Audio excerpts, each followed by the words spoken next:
Well, welcome back, my shield maidens and shield brothers. This is Political Viking here. We're going to talk a little bit about foreign policy. Sort of been going on in the United States a little bit in our attention now. Not something that we can ignore. We're seeing a lot of movement in Russia and so forth. We've talked about that. But let's talk about how foreign policy probably be approached. Let's, for instance, talk about Rome. We get a lot from Rome. We get, calendar, all sorts of laws, language, all sorts of things.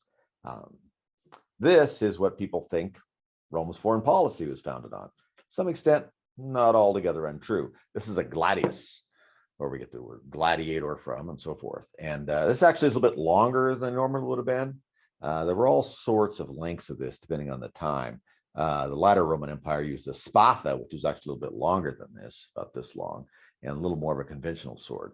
This one was a little pointier because it was made to thrust from behind a shield as the Roman legion moved forward. Sometime we can talk about that. I don't want to get started talking about weapons and armor because they'll never get off on the main topic. But Rome had an interesting approach to foreign policy. Now, Rome, people think of as an imperial sort of expansionist empire. And that's kind of where we get the word from, imperial, because we get the word emperor from all of that. And actually, emperor is a derivation of the word imperator, which at one point meant general or high general, and ended up becoming emperor. And so imperial sort of flows from that. But the idea of Rome was, and the reason it lasted so long, we'd be lucky if we last half as long, was because not only did they conquer places, is that when they conquered them, they generally made them better than when they found them. Now, the conquering process is something we can certainly debate. But for the most part, Rome brought roads and more scientific methodology to do everything from building to, as I say, road construction to bridges to warfare. Everything they did, they had improved upon, and they brought it to where they conquered. But they also had an approach to foreign policy that we would be well aware to think about today. Theirs was simple. Rome was no better friend and no worse enemy. That was the approach. If you were their friend, they did a lot for you. If you made an enemy of them, they didn't forget that.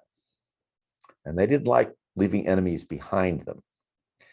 The big thing that they had for a long period of time was deterrence.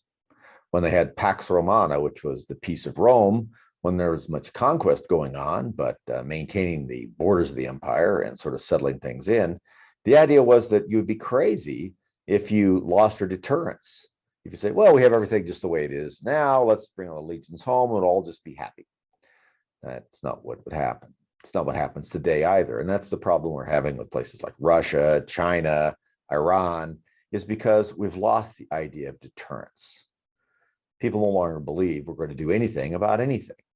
But does that mean we should just rush off and run to the Ukraine and fight the Russians? No, it's really too late for that. I'm not sure how that would turn out at this point anyway. I don't have much confidence in our leadership.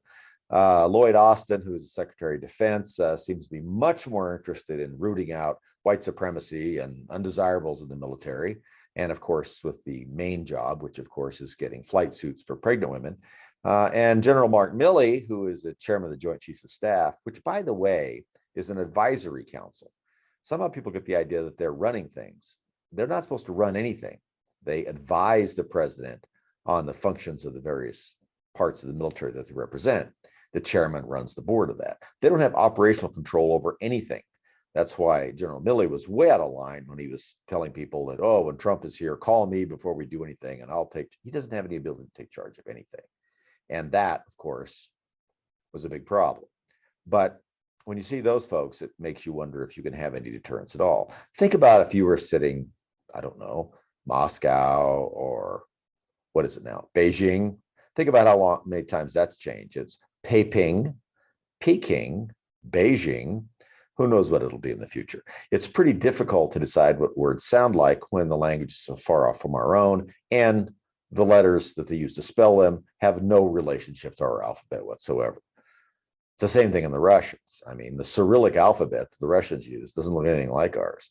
So, now we, instead of Kiev, K-I-E-V, we've sort of adopted the K-Y-V I think I saw, and a couple others. It's a cute way that the left likes to feel like, oh, look how cosmopolitan we are. We're spelling things differently and pronouncing it differently than the old days back when people didn't know better like us. It's an endless parade of weakness. We have Anthony Blinken out there as our Secretary of State, who someone referred to quite rightly, I might add, as that frightened rabbit of a man. And now I like rabbits. I just don't want them in charge of my foreign policy. And I really don't want terrified rabbits in front of our foreign policy. And that's the impression we're giving.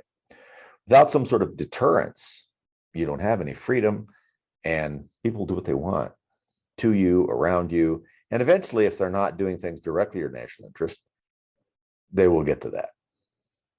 Before, what we had with Russia was deterrence because they weren't quite sure what Trump was going to do. Same thing was true when we had Ronald Reagan. They knew he meant business, and they weren't exactly sure what he meant by that. So they walked softly. Not so much now. Now we speak loudly and carry a twig, and everybody knows it. We're spread too thin over the world. We're not interested in being competent war fighters at the command level. We have great soldiers, airmen, Marines, sailors, but we have very poor leadership. We haven't fought a comparable power, or even in the same class of ours, in decades. And the ones that we have fought, we haven't had very good results from. I mean, the Desert Storm and Desert Shield projects were fine, but they fell apart because we didn't know what to do once we got there. Even when we beat someone now, we don't know what to do. We need a resurgence and a rethinking of our military. We're going to have to insist on that. That's one of the things that we do in a consensual democracy, is we have to pay attention to things like this. Can't let other people do it. We have to insist that our military first be a competent military, and then later on we can worry about other things. It's all upside down now. If you'd like to see a world at war, see great powers that don't respect each other's abilities to retaliate or fight or have any deterrence. That will inevitably lead to war. History teaches us that again and again and again.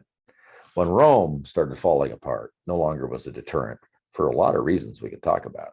But after several hundred years, the whole world fell apart. War after war was a terrible place for everybody to live. There was no order. This is what happens. Nobody likes to think that war or defense. Remember, we used to have a Secretary of War and a Department of War. Now we have a Department of Defense. Soon, the way things are going now, we'll have a Department of trying not to offend anybody. I'm sure that's next. That is, if we don't step in. Pay attention out there, folks. Send people to Congress. Send people to the Senate. Of course, it's all Congress, who are determined to keep us safe, and that realize you keep us safe by keeping us strong. And also, don't give in to our enemies. Don't let Vladimir Putin become rich by selling all the oil to Germany. By the way, natural gas and oil that they send in there is not very profitable for them. They make some off of it. It's more about political leverage. The best thing that we did that was non-warlike, that was a great deterrent, was Donald Trump made us energy independent and flooded the world with good, inexpensive American oil and gas. That hurt the Russians more than anything we've done in the last 30 years, because that's all the money that they have. That's where it comes from. We got in the marketplace and we undermined them. Remember, that's why they fell on their face. They didn't even last very long. They didn't even last 60 years as a communist country. Their economy cannot take it.